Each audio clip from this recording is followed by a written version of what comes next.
Bienvenidos y bienvenidas al tema 2 del primer módulo. Entonces, como van conociendo en la estructura, lo primero que vamos a socializar es el componente conceptual de este segundo tema. Entonces, el segundo tema es el enfoque en derechos humanos. Lo que vamos a precisar de este enfoque en términos conceptuales será su definición y algunos antecedentes históricos que son importantes que ustedes tengan de presente para que sepan cómo surge este enfoque eh, y cómo es pertinente a los ámbitos de intervención que tenemos en el marco de la iniciativa Tierras y Territorios Sostenibles para la Paz. Entonces, abordando el primer punto, entendemos el enfoque de derechos humanos como un enfoque que concibe las generaciones de derechos como un proceso histórico de ampliación de el contenido jurídico que da pie a un corpus legal que permite la materialización y la concreción de los derechos. Entonces, en el marco de este enfoque, lo que se busca es la interdependencia entre todas las generaciones de derechos para proteger el bien jurídico concebido como la persona humana. En ese sentido, es muy importante reconocer las 4 generaciones de derechos que actualmente están vigentes. Para obtener mayor detalle respecto a la generación y a la clasificación de los derechos humanos, voy a dejar un enlace en las referencias para que ustedes puedan acceder a esta información de modo más detallado. Por ahora voy a generar una explicación muy breve de cada generación para que ustedes lo tengan de presente en términos de definición. La primera generación son la generación de derechos civiles y políticos. Entonces son todos los derechos que están cobijados y que fueron formulados en el marco de directrices internacionales y que son acogidos y protegidos por la Constitución Política de Colombia. La segunda generación son los derechos sociales, son aquellos derechos que hacen referencia a las garantías colectivas que tienen los derechos civiles y políticos. Entonces, el nombre completo de la generación, de la segunda generación de derechos son derechos económicos, sociales y culturales porque acogen aquellos derechos que se tienen en términos de colectividad.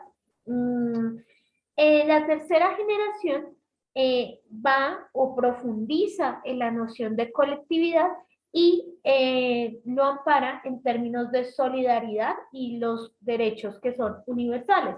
Entonces, los derechos de tercera generación son aquellos derechos que atañen al ambiente integral de la humanidad, por ejemplo, los derechos ambientales. Y hay una cuarta generación de derechos que se está consolidando ahora en los marcos normativos y que atañe a todo el desarrollo tecnológico, al acceso a las tecnologías de la información y la comunicación y la protección de los derechos en el ciberespacio.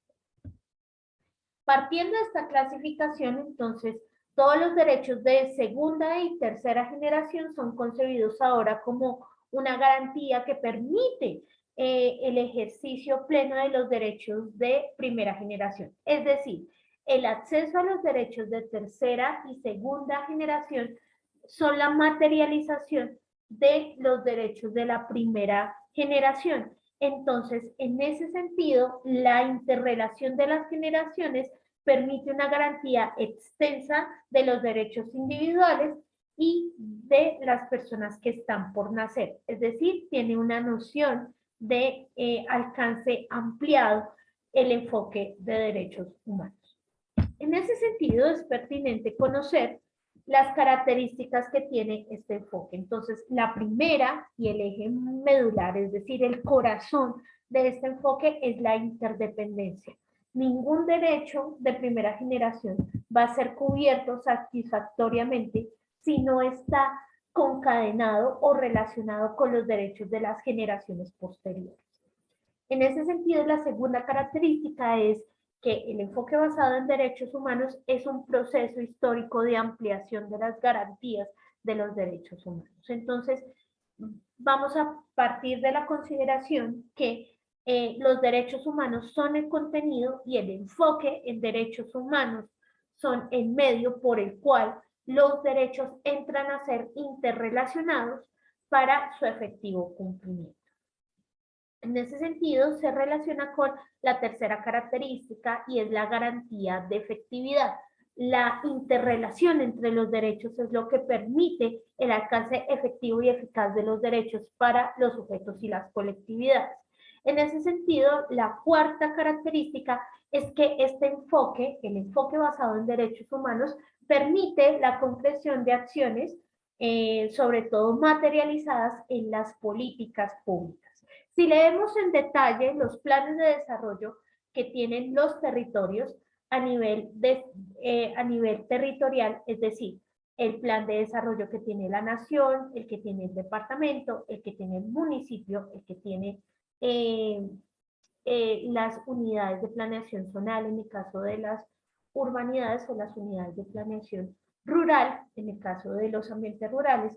Todas estas son acciones o son documentos que deben interrelacionar las generaciones de derechos.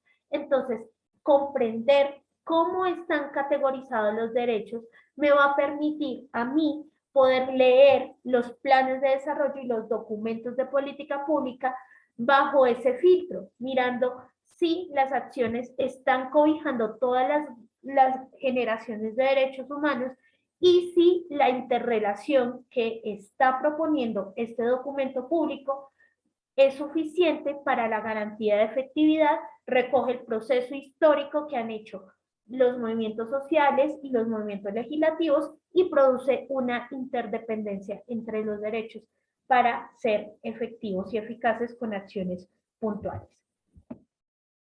Por último, lo que quisiéramos abordar en este componente conceptual para el enfoque de derechos humanos es los antecedentes históricos que permitieron la consolidación de este enfoque como un enfoque pertinente para las realidades latinoamericanas.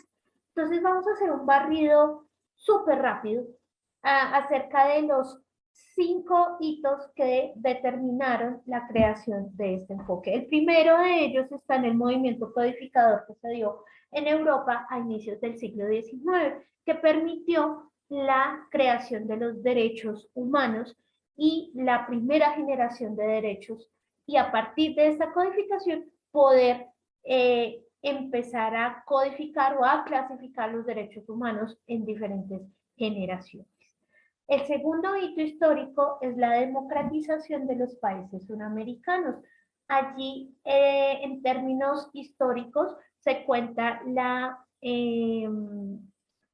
los procesos de redemocratización que hubieron en Nicaragua y en El Salvador, lo que permitió la perspectiva de derechos humanos y el fortalecimiento de la política pública en estas naciones, y a partir de estos movimientos sociales que se dieron en estos dos países se generó una tendencia en toda la región que permitió la identificación, o más bien la incorporación de los derechos humanos en las agendas públicas de los gobiernos en los países suramericanos.